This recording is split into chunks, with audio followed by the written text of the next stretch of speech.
பாலசரவணன் வந்து உண்மையிலேயே நாங்கள் 2 பேரும் பண்ணும்போது என்னமோ ரொம்ப நாள் பழகணவங்க மாதிரி அவர் நடவடிக்கை அந்த கெத்து இல்லாதது இது எனக்கு ரொம்ப ரொம்ப பிடிச்சிருக்கு. தேட்டர் பக்கமே யாரும் வந்தது கிடையாது. ஆனால் இன்னைக்கு தேட்டருக்கு எல்லா குடும்பத்தோட வர வச்ச ஒரே மாவீரன். செய்யான் படத்தில் நீங்கள் நடிக்கிறீங்க, இது கேள்விப்பட்டோம். நீங்கள் பார்த்துருப்பீங்க கிளிம்ஸு. ஸோ செய்யானில் வந்து ஜெயிலில் வந்து நம்ம எஸ்கே அவர்களுக்கு இன்ட்ரோ கொடுப்பாங்களே, அந்த இடத்துல நீங்கள் ஒரு இன்ட்ரோ ஒன்று பேசுவீங்க. அதை பற்றி சொல்லுங்கள். படம் எப்படி போயிட்டுருக்கு, என்ன எப்போ ஸ்டார்ட் பண்ணுற மாதிரி ஐடியா வச்சுருக்காங்க? எங்கள் ஊருக்கு பக்கத்தில்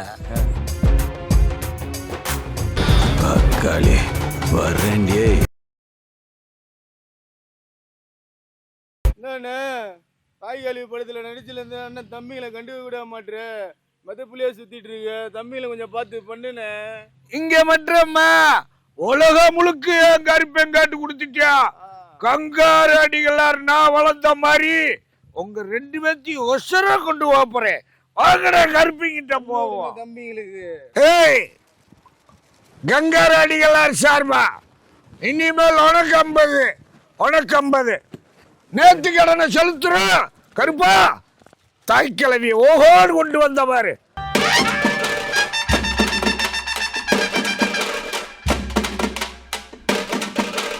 கருப்பா சிவார்த்திய நடிக்கும் சியான் படத்தைய ஓஹோடு கொண்டு வாடா. எப்படி நீ விஷக்குட்டான கொண்டு போய் சேர்த்தைய உலகம் முழுக்க உனக்கு கோடி கும்பிடுறா. எங்க இயக்குனர அடுத்த முறை நீ கொண்டு வரணும்டா இன்னும் உயரத்துக்கு. ப்ரோவோக் டிவி நேயர்கள் எல்லோருக்கும் அன்பான வணக்கம். தமிழ் சினிமாவில் தாய்க்கிழவி அப்படின்ற ஒரு படம் ரிலீஸ் ஆகி கிட்டத்தட்ட உலகமெங்கும் பேசும் பொருளாக மாறிட்டே இருக்குது அப்படின்னு கூட சொல்லலாம். அதுலேயும் வந்து இப்போ இன்றைக்கி நம்ம ஒரு முக்கியமான கெஸ்ட்டை தான் இன்டர்வியூ பண்ண போகிறோம்.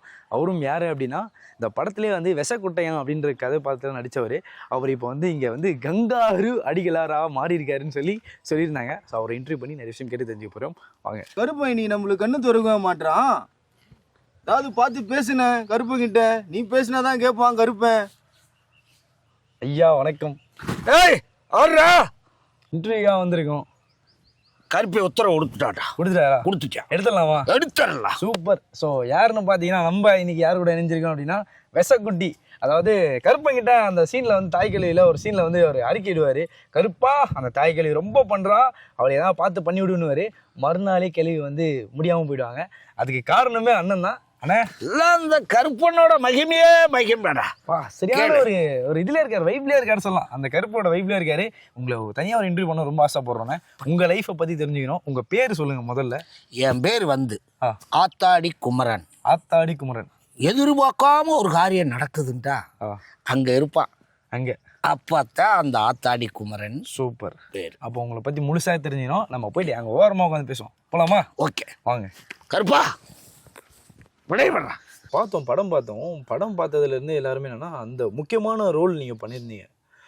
ஏன்னா உங்கள் கதாபாத்திரம் இருந்தால் அந்த கதையே ஸ்டார்ட் ஆகுது.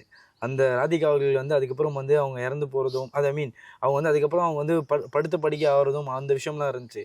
இந்த கதாபாத்திரத்துக்கு உங்களுக்கு எப்படி சூஸ் பண்ண ஃபஸ்ட்டு அது தெரிஞ்சுக்கணும் ஆசைப்பட்றோம். அதாவது சார் வந்து நான் அவர் கூட பிரயாணம் பண்ணுறதுக்கு முதல்ல எனக்கு ரொம்ப நாள் ஆசைகள். படத்தில் எப்படியாவது ஒரு நடிக்கணும், ஒரு நடிகனாக வரணும் அப்படின்னு நான் சென்னையெல்லாம் போனேன். எங்கெங்கேயோ சுற்றினேன். 30 ஆண்டுகள் இதுக்காக சென்னையில் இருந்து பார்த்தேன். 30 வருஷம் இருந்து பார்த்ததில் யாருமே எனக்கு உதவி செய்ய ஆள் இல்லை. அப்போ நானாக பார்த்தேன். இதுக்கப்புறம் அந்த ஊரில் இருக்க வேணாம்ட்டு நான் அப்படியே அந்த ஊரே சென்னையே வேணாம்ட்டு உசிலம்பட்டிக்கு வர்றேன். உசிலம்பட்டிக்கு வந்து எங்கெங்கே அலைஞ்சு பார்த்துட்டு அப்புறம் ஒரு நண்பர் மூலமாக அப்போ தெக்குத்தி பொண்ணுன்னு ஒரு நாடகம் பாரதி ராஜா இதில் இயக்கத்தில் ஓடிக்கிட்டு இருந்துச்சு. அதில் நான் போய் சான்ஸ் எனக்கு ஒருத்தர் வாங்கி தர்றேன்னு கூட்டிகிட்டு போகிறேன். கூட்டிகிட்டு போய் நான் வந்து இயற்கையிலே நல்லா பேசுவேன், நல்லா காமெடி பண்ணுவேன். அது எனக்கு ரத்தத்தில் ஊர்னது. நம்ம மண்ணோட வாசனை, அந்த ஸ்லாங்கு, இதெல்லாம் எப்பயுமே என்கிட்ட கடவுள் கொடுத்த ஒரு கிஃப்ட்டு. அவர்கிட்ட போய் பேசும்போது நீ என்ன பண்ணுவா அப்படின்னு கேட்குறாரு பாரதி ராஜா. ஏன் நீங்கள் பார்த்து அப்பா நீங்கள் பார்த்து எந்த இது பண்ண சொன்னாலும் பண்ணுவேன். அப்போ நீ கொட்டடிப்பியான்னு கேட்டார். மேளம் வாசிப்பியான்னு. வாசிப்பையான்னு ஒரு மேளம் வாங்கிட்டு வந்து கொடுங்கன்ட்டு அவர் அப்போ ஸ்டார்ட் பண்ணி முதல் மரியாதைன்னு ஒரு சீரியல் 1 இயர் நடிச்சு. அதை பார்த்துட்டு எனக்கு அடுத்த சீரியல் களத்து விடுன்னு சொல்லி விஜய் டிவியில் கொடுத்தாங்க. அதுலேயும் ஒரு வருஷம் என்னுடைய பிரயாணம் அப்படியே சந்தோஷமாக போய்கிட்டு இருக்கு. அதுக்கப்புறம் என்னைய பார்த்துட்டு முத்தையா அண்ணன் என்னை ரொம்ப லைக் பண்ணி டைரக்டர் முத்தையா அண்ணன் கூப்பிட்டு ஒரு படத்தில் என் கூட நாடகத்தில் நடிக்கிறவங்க கழுத்தை சீவுற மாதிரி சீனும் நான் அண்ணேன்னு பதறது 2 பேரும் நின்று இளநீ குடிக்கிறது அதை கொடுத்து பண்ண சொன்னார். அப்புறம் எல்லா படத்துலேயும் ஆத்தாடி குமரன் உங்களுக்கு ஒரு சின்ன கேரக்டர் இருக்குது, நீங்கள் வந்து செஞ்சுட்டு போங்கன்னுவார்.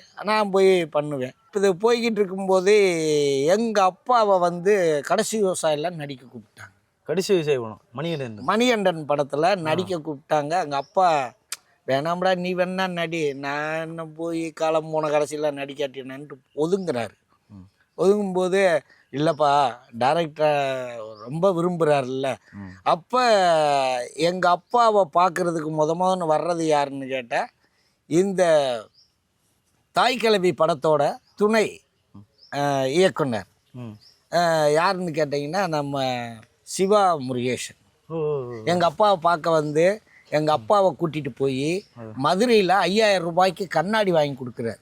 அதாவது கடைசி விவசாய படத்துக்கு கடைசி விவசாய படத்துக்கு. அப்போ அந்த பெரியவரை காப்பாற்றுறதுக்கு எங்கள் அப்பா கூடயே போகிற மாதிரி. அப்போ எங்கள் அப்பா மேலே சிவ முருகேசனுக்கு ஒரு அளவு இருந்து அப்பா அப்படின்னா அவருக்கு ஒரு பாசம்.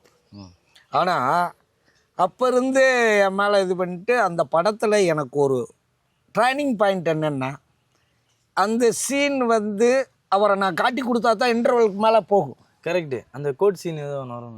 கோர்ட்டு சீனில் நான் காட்டி கொடுக்கணும். இவர் தான் மயிலை கொன்று புதைச்சாரு அப்படின்னு பவியமாக சொல்லுவேன். நான் வந்து அதில் நரிக்குறவராக நடிச்சிருப்பேன். அப்போ நான் காட்டுக்கு வேட்டைக்கு போயிட்டு வரும்போது இவர் 2 மயிலை புதைச்சிக்கிட்டு இருப்பார். ஐயா என்னையா மயிலை புதைச்சிக்கிட்டு இருக்க கொடுங்கயா, நான் வீட்டுக்கு கொண்டு போகிறேன், செத்த மயிலை கொண்டு போய் நீ என்ன செய்ய போகிற, ஓ வேலையை பார்த்துக்கு போடான்னு சொல்லுவார். சொன்னோன்னே என்னடா நம்மளே இப்படி கொடுக்காம மண்ணுக்குள்ளே போட்டு புதைக்கிறாரு அப்படின்னு எனக்கு ஒரு கோபம். போய் நேராக போய் ஃபாரஸ்ட்டில் சொல்லி போலீஸில் சொல்லி இவரை கோர்ட்டு வரைக்கும். அப்போ இன்ஸ்பெக்டர் கூப்பிட்டு என்கிட்ட கேட்டார். சரி அவங்களும் வேறு ஜாதி, அவங்க வேறு கேஸ்ட்டு இவங்க வேறு கேஸ்ட்டு, அதனால இந்த பையன் வந்து கோர்ட்டில் சாக்கி சொல்லுவானா, இந்த ஆள் வந்து சாக்கி சொல்லுவானான்னு என் இன்ஸ்பெக்டர் கேட்குறாரு. ஐயா நீங்கள் எங்கே கூப்பிட்டாலும் நான் வந்து சாக்கி சொல்கிறேயா அப்படின்னு அவர்கிட்ட சொன்னேன். சொன்னோன்னே சந்தோஷப்பட்டு கோர்ட்டுக்கு போகிறோம். கோர்ட்டுக்கு போய் ஜட்ஜம்மா கூப்பிட்டு விடுவாங்க. உண்மையிலே அந்த ஜட்ஜம்மாகிட்ட போய் நிற்கும்போது எனக்கு ஒரு பயம். முதன்னு கோர்ட்டில் ஏறினா ஒரு ஃபீலிங் இருக்கும். நான் இது வரைக்கும் எந்த கோர்ட்லேயும் ஏறினதில்லை, அதனால எனக்கு ஒரு ஃபீலிங். அதை கோர்ட்டு மாதிரியே தயாரிச்சிருந்தாங்க செட்டு.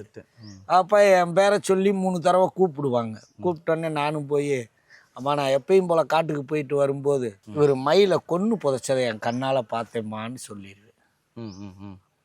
உடனே அந்த அம்மா நீங்கள் கொன்னதை பார்த்தீங்களா புதைச்சதை பார்த்தீங்களான்னு கேட்கும்போது நான் உடனே ஒரு நிமிஷம் என்ன சொல்கிறதுன்றத புரியல.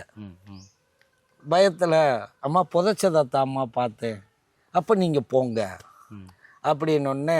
அப்போ அது வரைக்கும் எனக்கு இந்த பெரியவர் மேலே கேஸ் போடுவாங்க, உள்ளே கொண்டு வைப்பாங்க, இதெல்லாம் தெரியாது. சீனே எதுவுமே தெரியாது. ஆனால் நல்லா பண்ணுனேன். அப்போயே நீ பாராட்டுவார். ஆனால் யாரு கூடயும் பேச மாட்டார். யாரு? சிவகுமார் முருகேசன் வந்து யாரு கூடயும் பேச மாட்டார்.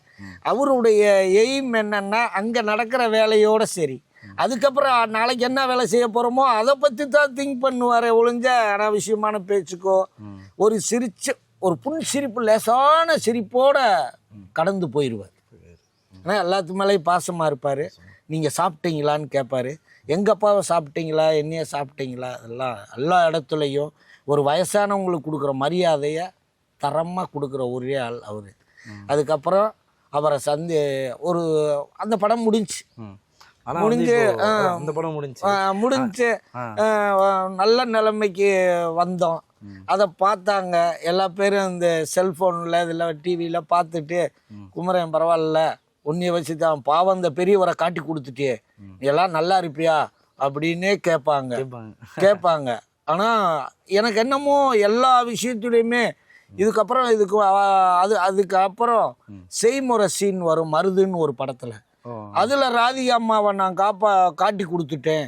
செய்முறை செய்ய முடியாமல் நடுத்தெருவில் கொண்டு வந்து தோடு மூக்குவாளியெல்லாம் அவுத்து சாப்பிட விட்டது நீ செஞ்ச தப்பு அப்படின்னு ஊரில் பார்க்குறவங்கெல்லாம் பேச ஆரம்பிக்கிறாங்க. இப்படி சீனே எனக்கு கிடச்சிக்கிட்டு அந்த மாதிரி சீனே வச்சு. ஸோ இப்போ வந்து ஆனால் நீங்கள் கடைசி விவசாயிலும் நடிச்சிட்டிங்க. ஸோ அதுவும் ஒரு முக்கியமான ரோல் நீங்கள் நடித்தது.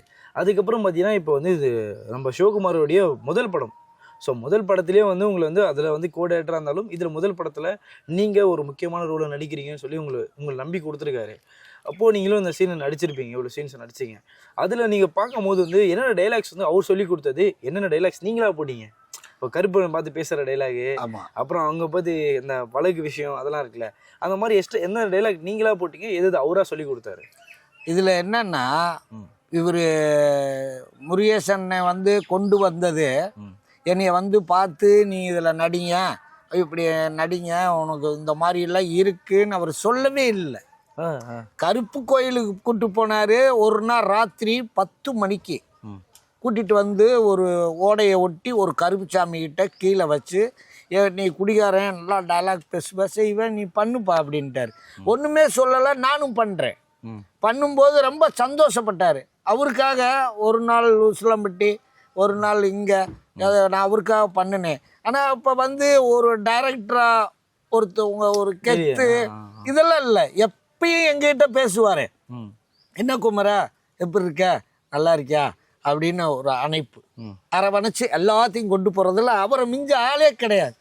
திருப்பி ஆஃபீஸுக்கு போகிறோம், என்னைய முடியெல்லாம் நீ வெட்டக்கூடாது, முடி எப்படியே வச்சிருன்னு சொன்னார். திருப்பி ஒரு நாள் வந்து அவரே இருந்து முடி வெட்ட விட்டார். அதுக்கப்புறமும் நாட்கள் தள்ளி போச்சு. இருந்தாலும் அவருடைய முயற்சியை கடைசி வரைக்கும் விடவே இல்லை. ஆனால் எனக்கும் ஒரு கருப்பனுக்கும் ரொம்ப நாளாக ஒரு லிங்க் இருக்கு. சின்ன வயசுல இருந்து இல்லை, நான் எப்பயுமே கருப்பன் வேஷம் போட்டு ஆடணும், பாடணும், அந்த கருப்பன் மாதிரி அருள் இறங்குறது. அதே மாதிரி சொல்லப்போனால் கொரோனா பீரியட்லாம் நீங்கள் பார்த்துருப்பீங்க, வீட்டை விட்டு யாருமே வரக்கூடாது. அப்போ நான் என்ன செஞ்சேன்னா, கருப்பு வேஷம் போட்டு போக்குவரத்து காவல்துறைக்கும் காவல்துறைக்கும் சேர்த்து நிகழ்ச்சியாக பண்ணுவேன். 30 நாள் விடாமல் பண்ணுவேன். ஸோ கலைக்குழுவிலையும் நீங்கள் இருந்திருக்கேன். விழிப்புணர்வு நாடகங்கள், பிரச்சாரங்கள் எல்லாத்துக்கும் பண்ணுவேன். யார் கூப்பிட்டாலும் போவேன். எனக்கு அது ரொம்ப பிடிக்கும். அதனால கொரோனா பீரியடில் டேய் மண்ணை தர்றேன், பொண்ணை தர்றேன், மக்களை காப்பாற்றணும்டா, அதனால கருப்பனே மாஸ்க் போட்டிருக்கேன்டா, கொரோனா பீரியடில் யாரும் மாஸ்க் போடாமல் வீட்டை விட்டு வராதீங்கடா அப்படின்னு நடிப்பேன். அது நடிப்பேன். அதெல்லாம் மக்களுக்காக 1 மாதம் போனேன், நடிச்சு கொடுத்தேன், எல்லாம் பண்ணேன். அதுக்கப்புறம் அண்ணன் வந்துட்டார். வந்துட்டு வா குமரா நீ இது பண்ணு அப்படின்ட்டு. எந்த வருடம் வந்து இந்த தாய்க்கிழவி படம் ஸ்டார்ட் ஆயிடுச்சு ஞாபகம் இருக்கா? எப்போ உங்ககிட்ட முதல்ல பேசின ஆண்டு சொல்லுங்க. அப்புறம் படம் வந்து அது 1 வருஷம். அதான் எந்த ஆண்டு? அதே மாதிரி போன வருஷம் ஃபர்ஸ்ட் ஜனவரியா, அது என்னன்னு அது சரியா ஞாபகம் இல்லை. 1 வருடங்களுக்கு முன்னால அவர் லொக்கேஷன் எல்லாம் பிரித்து போட்டு எல்லாம் பண்ணிட்டு, நான் போயிட்டு வந்துடுவேன், வந்து கூப்பிடுவேன், நீ முடிகிடி வெட்டாதேன்னு சொன்னார். அதை மாதிரியே நாங்கள் எப்பயுமே நான் வெட்ட மாட்டேன் அவர் சொன்னாருன்னா. அதே மாதிரி அவருக்கு கோவம் வர்ற மாதிரி நாங்கள் நடந்ததும் இல்லை. அவர் கோவம் வர்ற மாதிரி நாங்கள் நடக்கவே மாட்டோம். அவர் சொல்லுவார், அவர் மனசில் பிடிக்கும். இந்த தாய் கலவியில் நான் நடிக்கும்போது சரி, டப்பிங் பேசும்போதும் அவருடைய சிரிப்பு, சந்தோஷம் எனக்கு ரொம்ப பிடிச்சிருந்துச்சி. அவர் தனியாக சிரிப்பார், தனியாக ரசிப்பார். இதை பார்க்கும்போது அப்போ எங்கள் அப்பா வந்து கடைசி விவசாயியில் நடிக்கும்போதே ஃபினிஷிங் பண்ணாமல் இறந்துட்டார். ஏன்னா அவரை காப்பாற்றுறதுக்கு முன்னிலையில் இருப்பார். நான் வயசான அவர் பெரியவரை கொண்டு போய் காட்டி கொடுக்கறதுலேயே குறிக்கோளாக இருக்கு. அவர் வெளியே வரக்கூடாது அப்படின்ட்டு ஜெயிலில் போட்டுருவாங்க. அதுக்கப்புறம் படம் முடிய போகிற தருவாயில் அப்போ விட நான் போய் அவரை பார்ப்பேன். சிவமுருகேசனை. அப்புறம் நான் பார்த்துக்கிட்டு இருக்கும்போது எங்கள் அப்பா இறந்ததுக்கு எல்லாம் வந்தாங்க பார்த்தாங்க. அப்புறம் எங்கள் அப்பா இறந்ததுக்கப்புறம் நான் அப்புறமும் அவர் கூட பார்ப்பேன், பேசுவேன்.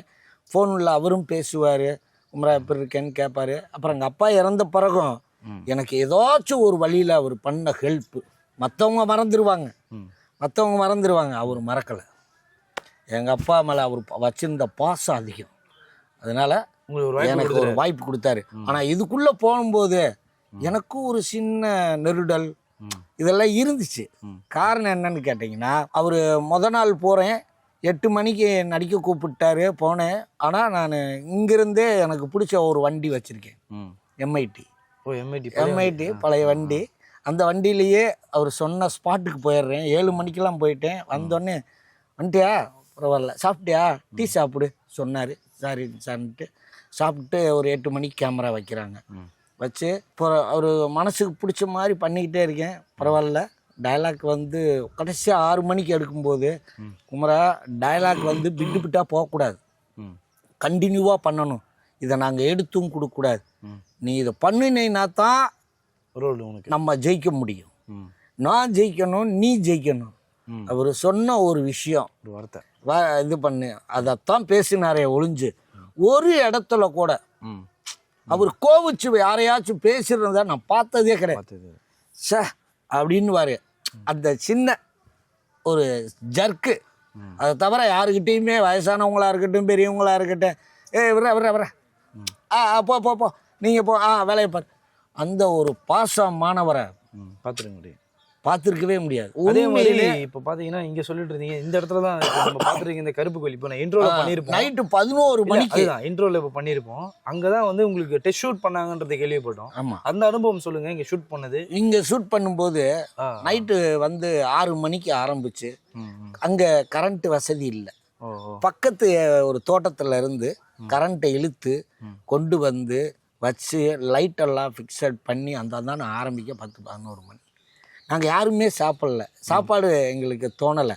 நான் அழகாக நடித்து முடித்தோடனே, பரவாயில்ல குமரா, இது சிறப்பாக பண்ணிட்டேன் ஆத்தாடி அப்படின்னு ரொம்ப சந்தோஷப்பட்டார். அதுக்கப்புறம் 11 மணிக்கு மேலே புரோட்டா வாங்கிட்டு வந்து வச்சு எல்லாம் ஒன்றா சேர்ந்து சாப்பிட்டு, கருப்பைங்கிட்ட வச்சு சாப்பிட்டு, அதுக்கப்புறம் எங்களை அனுப்பிச்சி விட்டுட்டு தான் போவார். யாராக இருக்க. ஆமாம், அதே மாதிரி இப்போ படம் பார்த்தீங்களே, நம்ம எஸ்கே அவர்கள் சிவகார்த்தியனோட ப்ரொடக்ஷன் நடிக்கிறது இப்போ நிறைய பேருக்கு கொடுத்து வச்சிருக்கோம் சொல்லுவாங்க. அந்த அளவுக்கு நல்ல நல்ல படங்கள் பண்ண ஆரம்பிக்கிறாங்க அவங்க படங்களில். சிவகார்த்திகேயன் உங்கள் படத்தை பார்த்துட்டு, அதுவும் நீங்கள் நடித்த அந்த சீன்ஸ்லாம் பார்த்துட்டு அப்புறம் என்ன சொன்னார் உங்ககிட்ட, அதை பற்றி தெரிஞ்சுக்கணும். இல்லை, அவர் என்கிட்ட எதுவும் சொல்லலை. விசகுட்டம் கேரக்டர் வேறு லெவலு, நல்லா பண்ணியிருக்காருன்னு அவரு சந்தோஷப்பட்டாங்க. ஆனா சில விஷயமா கேள்விப்பட்டேன். நான் கேள்விப்பட்டேன் சிலது. அது என்னன்னு சொல்றேன், இந்த ரோலுக்கு வந்து வேற யாரும் நடிக்கணும்ன்ற மாதிரிலாம் இருந்ததாம். ஆனா அப்படி இப்படின்னு தாண்டி கருப்பன் தான் உங்ககிட்ட இந்த ரோல் கொடுத்துருக்காருன்ற மாதிரி சிலர் பேசிக்கிட்டாங்க. அதை பத்தி தெரிஞ்சுக்கணும். உண்மை என்னன்னா, அங்க வச்ச ஒரு சிலை, அந்த தோரணைகள், அந்த செட்டில் போய் நிற்கும் போது எண்ணி அறியாம அவங்க சொல்ல முன்ன பேச துண்டிக்குது மனசு. ஒரு அருள் இறங்குனா ஒருத்தவங்களுக்கு எப்படி வேகம் வரும், அது மாதிரி என்னுடைய பொசிஷனில் அவர் சொல்லுவார், இந்த இடத்துல உனக்கு பிடிச்சா அதை சொல்லிக்கன்னுவார், போட்டுக்க. ஆனால் நான் சொல்கிறத வந்து அந்த வரியை திருப்பி 2 தடவை சொல்லவே கூடாது அப்படின்னு. அப்படி அதே மாதிரி இந்த ரோலுக்கு வந்து யோகி பாபு அவர்கள் நடிக்கிற மாதிரி இருந்ததுன்ற மாதிரியும் சொல்லியிருந்தாங்க. அவர் நடிக்கிற மாதிரி சொல்லியிருந்தாங்கன்னா, ஆனால் அதுக்கப்புறம் உங்களுக்கு வந்து நீங்கள் கதாபாத்திரமாக நீங்கள் நல்லா பண்ணுவீங்கன்றதுனால இது உங்ககிட்ட கொடுத்தான்னு சொன்னாங்களா? இல்லை, அவங்க வந்து சாரு வந்து என்னை ஆரம்பத்துல இருந்து 1 வருஷத்துக்கு முன்னால இருந்தே முடி வளர்த்து இது பண்ண வச்சதுனால வேற யாரும் கேட்டிருக்கலாம். ஆனால் பாப்புலராக வேணும்னு யாருக்குமே ஒரு ஆசை இருக்கும். ஆனால் திடீர்னு இவ்வளவு தூரம் எனக்கு ஒரு மாபெரும் உதவியை செஞ்ச டைரக்டர், 2வது சிவகார்த்தியன் வந்து அவர் மனசில் ஒத்துக்கணும். இல்லை, முதலீடு பண்ணுறவங்க ஒத்துக்கணும், ஆத்தாடி பண்ணதை பார்த்து இது பண்ணணும். அப்போ இருந்த சாரு மற்றும் கடைசி வரைக்கும் என் சீனுக்கு நல்ல சந்தோஷமாக இருந்தார். அதை பார்க்கும்போது இதுலேயும் இன்றைக்கும் மக்கள் வந்து இவ்வளவு நாள் நான் வெளியே போகும்போது நான் ஓரமாக நிற்பேன், அடுத்தவங்களாம் ஃபோட்டோ எடுப்பாங்க பார்ப்பேன். ஆனால் இப்போ எனக்கு ஒரு மாபெரும் தெம்பு இதுன்னு கேட்டிங்கன்னா, நான் போய் தேட்டரில் படம் பார்த்து வெளியே வரும்போது இந்த பையன்தான் நடித்த பையன்னு சொல்லி ஒரு ஃபோட்டோ எடுக்க வாங்கன்னு கூப்பிட்றாங்க பார்த்தீங்களா, அந்த ஒரு விஷயத்த கடவுளாக பார்த்து கஷ்டப்படுறவங்களுக்கு ஒரு ஒரு ஒரு நல்ல நிலைமையை கொண்டு வர்றவங்க தான் கடவுள் ரூபத்தில் பார்ப்போம்னு சொல்லுவாங்க. ஆனால் ரொம்ப கஷ்டப்படுவார். யார் ரொம்ப கஷ்டப்படுவார் அவர் திங்க் பண்ணுறது. முருகேசன் உண்மையில் எல்லாத்தையும் வளர்த்து விட்டுருக்காருங்க. அதில் நடித்தவங்க பூரா பெரிய ஆள் யாருமே கிடையாது. எல்லாம் ஊருக்காரங்க, எல்லாம் ஊருக்காரவங்க. இவரா அவன் பண்ணுவான்டா, அவர் சொல்லும்போது இவரா அவன் பண்ணுவான்டா அப்படின்னு சொல்லும்போது அப்படி நடிக்க தெரியாதவங்களுக்கு கூட நடிக்க வச்சிருவார். ஏன்னா இன்னொரு பாரதி ராஜான்னே சொல்லலாம். மண்ணின் மைந்தன் இன்னொரு பாரதி ராஜா அப்படின்னு சொல்லலாம். இன்னைக்கு ஒவ்வொருத்தரும் தேட்டர் பக்கமே யாரும் வந்தது கிடையாது. அவங்க வீட்டில் பார்ப்பாங்க, டிவியில் பார்ப்பாங்க, போயிடுவாங்க. ஆனால் இன்னைக்கு தேட்டருக்கு எல்லா குடும்பத்தோட வர வச்ச ஒரே மாவீரன். அப்புறம் முக்கியமாக சொல்லணும் அப்படின்னா வந்து நம்ம இந்த குஷி படம் சொல்லலாம். உங்கள் சீனில் ரொம்ப மக்கள் எல்லாம் பிளாஸ்ட் ஆகி சிரிச்சதுன்னா அந்த சீன் தானே. நீங்கள் ஒரு சைடு வந்து பாலசரவணனும் ஒரு சைடு இன்னொரு சைடு நீங்களும் 2 பேருமே ஓடி வந்து அந்த வழக்கு அணைக்கணும்னு ஃபோன் பண்ணி சொல்லுவார். நீங்கள் அந்த காசுக்காக வழக்கு அணைக்கிறது ஓடிங்க. 500 ரூபா கொடுக்குறதா எப்படியாச்சும் அதை வந்து அணையாமல் பார்த்துட்றான்னு சொல்லுவாங்க. ஓடி வந்து 2 பேருமே வழக்கு அனுப்பிங்க. அந்த ஒரு பாட்டு ஒன்று போடுவாங்க. அது லவ் சீனில் பார்த்து அவ்வளோ ரசித்து நாங்கள் தமிழ் சினிமாவில் நீங்கள் ஒரு பையனும் ஒரு ஆணவனும் பண்ணுற சீனை பார்த்துட்டு சிரிப்பு எல்லாம் பெரியவங்க சின்னவங்க எல்லாம் அவ்வளோ சிரிப்புண்ணே. அந்த சீனை சொல்லுங்க. இதில் வந்தவங்க எல்லாமே பெரிய நடிகர்கள் மாதிரியோ பாலசரவணன் வந்து உண்மையிலேயே நாங்கள் 2 பேரும் பண்ணும்போது என்னமோ ரொம்ப நாள் பழகணவங்க மாதிரி அவர் நடவடிக்கை அந்த கெத்து இல்லாதது இது எனக்கு ரொம்ப ரொம்ப பிடிச்சிருந்துச்சு. வாழ்க்கையில் அவர் என்ன செய்வார், மற்றவங்க இப்படி பண்ணு அப்படி பண்ணுவாங்க. இவர் அதெல்லாம் சொல்லலை. நல்லா பண்ணுற, நீ நல்லா பண்ணுற, பண்ணு இப்படியே அப்படின்ட்டு 20 ரூபா கொடுக்க முடியல ஒன்னால போட விளக்க நீ வந்து அணையொன்னு ஆன்லாம் பார்க்க முடியாதான்னு சொல்லிவிடுவேன். 500 ரூபாடா கூகுள் பேலன்னு சொன்னேன். 500 ரூபாயா அப்படின்னு பறந்து வருவேன் பாருங்க. வந்து 2 பேரும் இப்படி கைய வச்சா மூச்சு வாங்குற மாதிரி பண்ணணும் போது மூச்சியை பார்த்தோன்னு சிரிச்சு விட்டேன். அவரு மூஞ்சிய பார்த்தோன்னே நான் சிரிக்க, ஏன் மூஞ்சிய பார்த்தோம் அவரு சிரிக்க, இதே 2 டேக் ஓடி போச்சு. ஆனா அவரு சந்தோஷம். அதை விட அவரை கேட்பேன் பாருங்க, அவரு ஆத்தாவை எப்படி அனுசரணும்ன்ற ஆசை. ஆனா ராதிகா பாட்டி வந்து எங்களுக்கு கடவுள் மாதிரி ஒரு தண்டட்டி போட்ட ஒரு முன்காலத்துல நம்ம உறவுகள்ல தொட்டு வந்ததா அந்த பாட்டிமார்கள். அவங்கெல்லாம் கடவுள். அந்த சீன் வாழை வச்சிருப்பாங்க, வாழை வச்சு பார்ப்பாங்க. 1000 தான் இருந்தாலும் பிள்ளைகளை போன்னு சொல்ல மாட்டாங்க. பிள்ளைகளும் வேணும், பொண்ணும் வேணும். ஆனால் பொண்ணு மேலே அதிக பாசம் வைக்கக்கூடியவங்க தான் அந்த தாய் கிழவிகள். அதே மாதிரி ராதிகா அவர்களோட ரோல் சொன்னாங்க. இன்னொரு விஷயம், இவரை சாமி உடம்புட விடாம இல்லை ஓடிடுறா போயிடுறா அரட்டுவாரு. நெசமுன்னே அவருடைய ஸ்பீச்சை பார்த்து நான் பயப்படுவேன். எனக்கு ஒரு பயம் இருக்கும், ஒருவேளை அடிச்சு கிடிச்சு விட்டாருண்டா நம்மளுக்கு தெரியாது. டைரக்டர் சொல்லி அடிக்கடி போட்டுட்டாருன்னா ஆள் உருவான், கணத்தை உருவான். பாலசரவணே சிக்குனா போச்சு, புளிஞ்சு காய போட்டு போயிடுவாரு. ஆமா, அந்த பயம் என்கிட்ட இருந்துச்சு, அடிக்கும்போது இருந்துச்சு. சும்மா சொல்லக்கூடாது. அவர் கடைசியா என்னைய கூப்பிட்டு நீ நான் ஒரு போட்டோ எடுத்துக்கோம்னு கேட்டார். அது எனக்கு சந்தோஷம், ரொம்ப அளவு கடந்த சந்தோஷம். இன்னைக்கு கூட பிறந்த அண்ணன் தம்பியா இருந்தா கூட அப்படி பழக மாட்டாங்க. அவர் சொன்ன ஒரு வார்த்தை, நீ இந்த படம் ரிலீஸ் ஆகட்டும் ஓகோன்னு இருப்ப, வேற லெவல்ன்றார். உண்மையிலே அவர் சொன்ன வாக்கு பழிச்சிருச்சு. கூப்பிட்டு 2 பேரும் ஃபோட்டோ எடுத்தோம்.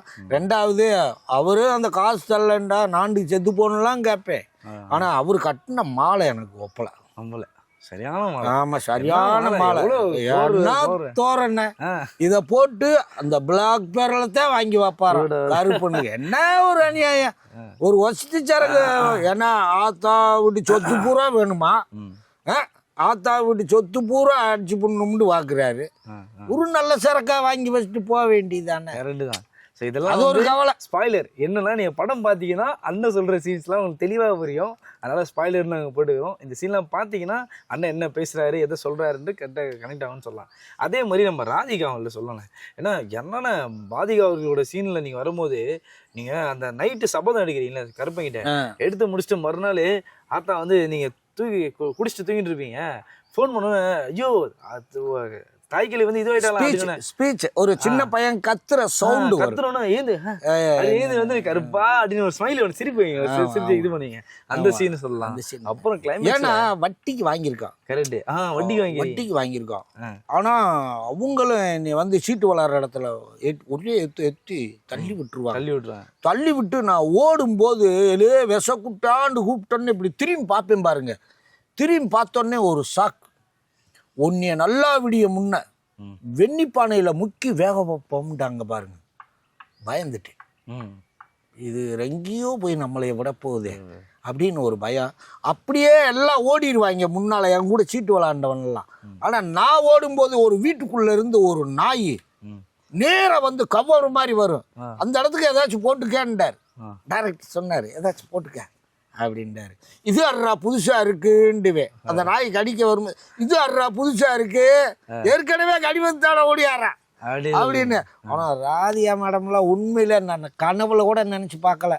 சின்ன வயசுல பார்த்தவங்க அது உண்மையிலே அந்த கொப்பு, அந்த தண்டட்டி, அந்த ஸ்டைலு, அந்த கொடையை தூக்கி போட்டு பிடிக்கிறதெல்லாம் பாட்டி கிடையாது, அது பியூட்டி. பியூட்டி இது பாட்டி கிடையாது, இது பியூட்டின்னு.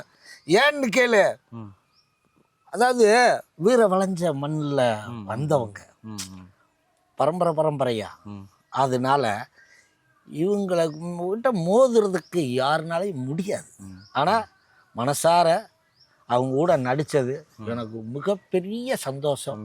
ஆனால் அந்த படத்தை வந்து எப்படா பார்ப்போம்னு இன்னைக்கு நாளைக்கு 20ஆம் தேதின்றாங்க அவளோட இருந்தேன். அப்புறம் ஒரு டேட் சொன்னாங்க. அதே மாதிரி நம்ம சிங்கப்புலி இருக்கார் பார்த்தீங்களா, என்ன ஒரு அவர் அண்ணன் நடிப்பெல்லாம் புளிஞ்சிட்டார். ஏன்னா நெஞ்சில் கமலஹாசன் படத்துக்கு ஒரு பொட்டு வைப்பாரு பாருங்க. அங்கேதான் தேட்டரில் எல்லாம் டே தலைவான் அந்த ஒரு இதை வாங்குறது.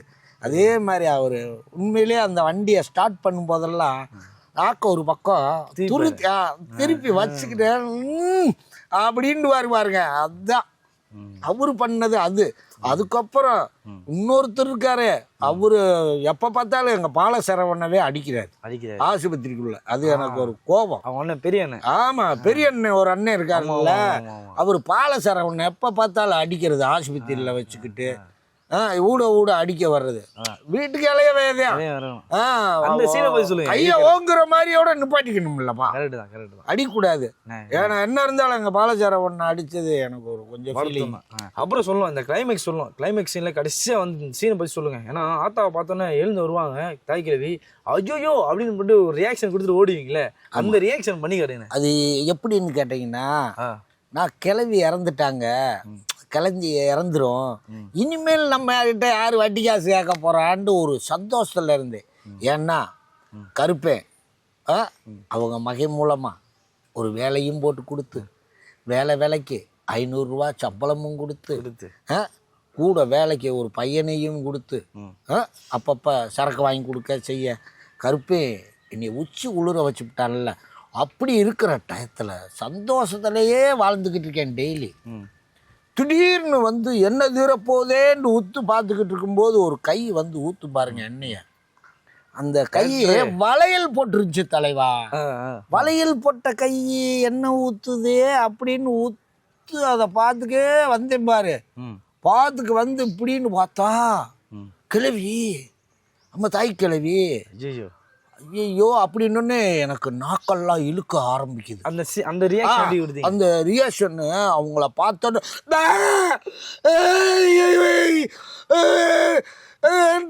அவங்கிட்ட பாலைகிட்ட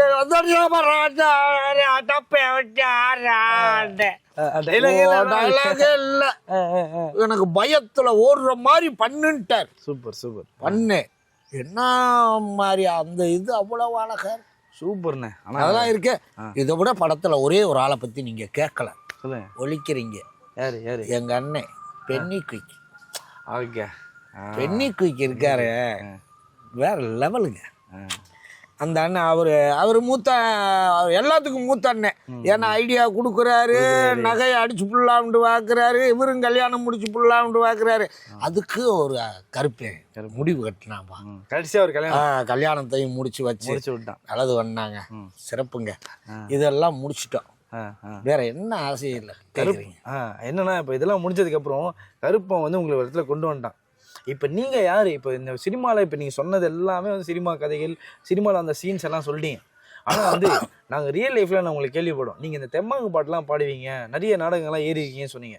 தெம்மாங்கு பாட்டு எங்கள் மக்களுக்காக பாடினீங்கன்னா கருப்பனோட தெம்மாங்கு பாட்டு. கருப்பனோட தெம்மாங்கு பாடல் விட இல்லை நிறைய எதுவும் எனக்கு ரொம்ப பிடிச்ச ஒரு தெம்மாங்கு பாடல், ஒரு 4 வரி. கம்பியங்கிள்ள வங்காரிக்காமல்லாம் மேல விழுந்தான் நரியங்கட்டா குண்டங்கி வெட்டிகளா, நான் கலர் உடுத்திய பதரா பொனிங்கரும்பு கட்டழகா, எஞ்சாமி கிட்ட வந்து மெச்சேதி சொல்லும் நேசம் நேசம், ஐயா மல்லி கப்பு தொட்ட கையுமே வாசமே வாசம், கம்பத்தில துண்டெடுத்து கம்பத்தில துண்டெடுத்து 56 முடிஞ்சு கோவுச்சீனி நடந்துட்டாலும் கொண்டையில பூமனுக்கு, கோவுச்சீனி நடந்துட்டாலும் கொண்டையில பூமனுக்கு, கம்பியங்கள்ல வங்காரிக்காமல்லாம் மேல விழுந்தான் நரியங்கட்டா குண்டங்கி வெட்டிகளா, நாங்கள் உடுத்திய வதரா பொனைங்கரும்பு கட்டழகா, எஞ்சாமி மதுரைக்கு போறவரே, மதுரைக்கு போறவரே மரவீர எஞ்சாமி, வாழமட்ட தாளம்பூவே வாங்கி வர கனவு கண்டே, வாழமட்ட தாளம்பூவே வாங்கி வர கனவு கண்டே, கம்பியங்கிள்ள வங்காரிக்காமல்ல மேல விழுந்தான் நரியங்கட்டா குண்டங்கி வெட்டிகளா, நாங்கள் உடுத்திய பதரா பொனைங்கரும்பு கட்டழகா, எஞ்சாமி. ஓய் கருப்பே நேராச்சப்பா முடிச்சது இன்னும். ஆம்பா சரக்கு இல்லாமல் இருக்க முடியாது, அதனால கருப்பேனால ஐயா கடை திறந்துட்டாங்க. அதனால மணி 1:30க்கு மேலே போனா கருப்பே நிலைய ஒரு இல்லை மலை ஏறலாமாப்பா, ஏறிடலாம். மக்களே ஸோ வந்து கருப்பன் வந்து, அதுவும் கருப்பனுக்கு இன்னொரு பேர் இருக்கு, யார் தெரியல? இப்போ வந்திருக்க யார் தெரியுங்களா? கங்காரு அடிகளார். ஸோ கங்காரு அடிகளார் நீங்கள் நல்ல இன்னும் இந்த கதாபாத்திரம் நிறைய இடத்துல பேசும். அதெல்லாம் தாண்டி கடைசியாக ஒரே ஒரு வரி, செய்யோன் படத்தில் நடிக்கிறீங்க. ஐயோ செய்யோனா கரெக்டு. அதெல்லாம் தாண்டி செய்யோன் படத்தில் நீங்கள் நடிக்கிறீங்க, இது கேள்விப்பட்டோம், நீங்கள் பார்த்துருப்பீங்க கிளிம்ஸு. ஸோ செய்யோனில் வந்து ஜெயிலில் வந்து நம்ம எஸ்கே அவர்களுக்கு இன்ட்ரோ கொடுப்பாங்களே, அந்த இடத்துல நீங்கள் ஒரு இன்ட்ரோ ஒன்று பேசுவீங்க, அதை பற்றி சொல்லுங்கள். படம் எப்படி போயிட்டுருக்கு, என்ன எப்போ ஸ்டார்ட் பண்ணுற மாதிரி ஐடியா வச்சுருக்காங்க? அந்த படத்தை பற்றி கேட்டிங்கன்னா, எங்கள் ஊருக்கு பக்கத்தில் உஸ்லம்பட்டியிலேருந்து மதுரை போகிற வழியில் செக்கானூர்னின்னு ஒரு ஊர் இருக்கு. ஓகே. அந்த ஊரில் வச்சு ஒரு நாள் திருவிழா, ஒரு நாளில் திருவிழா, ஒரு நாள் திருவிழா, ஒரு நாள் போலீஸ் ஸ்டேஷன் பஞ்சாயத்து.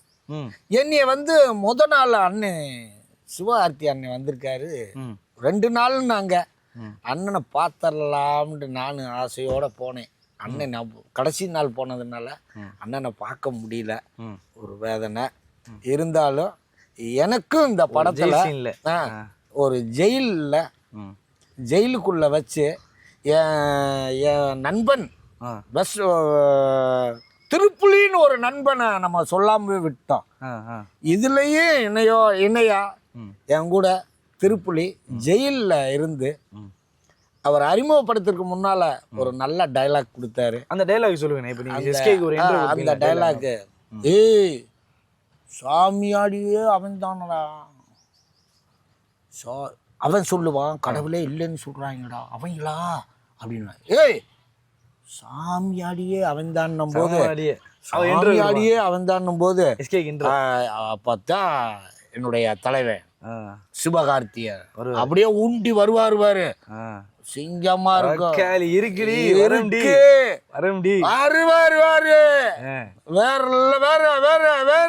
வேற மாதிரி. ஸோ சூப்பர்ண்ணே. உங்களுக்கு வந்து தாய் கல்வியில் ஒரு நல்ல பேர் வாங்கிட்டீங்கண்ணே. அதே மாதிரி செய்யோன் படத்துலையும் நல்ல பேர் வாங்கணும், நல்ல ரோல் தரணும். அப்போ நீங்க எதனா என்ன ரோல் நினைக்க ஆசைப்படுறீங்க? என்ன ரோல் கொடுக்க வாய்ப்புகள் இருக்கு? அதெல்லாம் கடவுள் பாத்துக்குவியா? கருப்பம் பார்த்து. கருப்பே இல்ல, அங்க முருக வர்றான்ல. ஓ, இப்போ கருப்பே என் பேரு குமரன் தானே, ஆத்தாடி குமரன். அதனால அதுல முருகன் வர்றான்ல, அதனால எங்க அண்ணன் மனசுல அதெல்லாம் கஷ்டப்படுறவங்களுக்கு இல்லைன்னு சொல்லாம இனிதே நிறைவேற்றி வைக்கக்கூடியவர் கண்டிப்பா சிவம் முருகேசன். அவருக்கு மனமார்ந்த நன்றி. கண்டிப்பா. உங்களுக்கு சென்னையில இருந்து வந்த பேட்டரியில இருந்து, வயர்ல இருந்து, ஸ்டேரிங் வரைக்கும், மொட்டை தாத்தா வரைக்கும் உங்கள் அனைவருக்கும் மனமார்ந்த நன்றி. நன்றிண்ணே. கண்டிப்பா வந்து நீங்க இன்னும் பல இடங்களுக்கு போகணுன்றது எங்க ஆசை. ஸோ அடுத்து வந்து பல இடங்களுக்குன்னா எப்படி தாய்க்கு ஜெயில வச்சிருக்காங்க, மதுரைக்கார குசும் இருக்கு பாருங்க. ஸோ வந்து இல்ல ஜெயில வச்சதை சொல்றீங்க, சொல்லாம பல இடங்களுக்கு போகணும்னா இங்க இருந்து வேலூருக்கு மாத்தானே அப்படி இல்ல. நீங்க அடுத்தடுத்த கட்டத்தை போய் அடுத்து அண்ணன் சிவகார்த்தியோட நடிக்க போறீங்க. ஸோ வாழ்த்துக்கள். நீங்க அடுத்தடுத்த நிலைமைக்கு போனோம். மிகப்பெரிய வாழ்த்துக்கள். நன்றி, வணக்கம். தேங்க்யூ. நன்றி.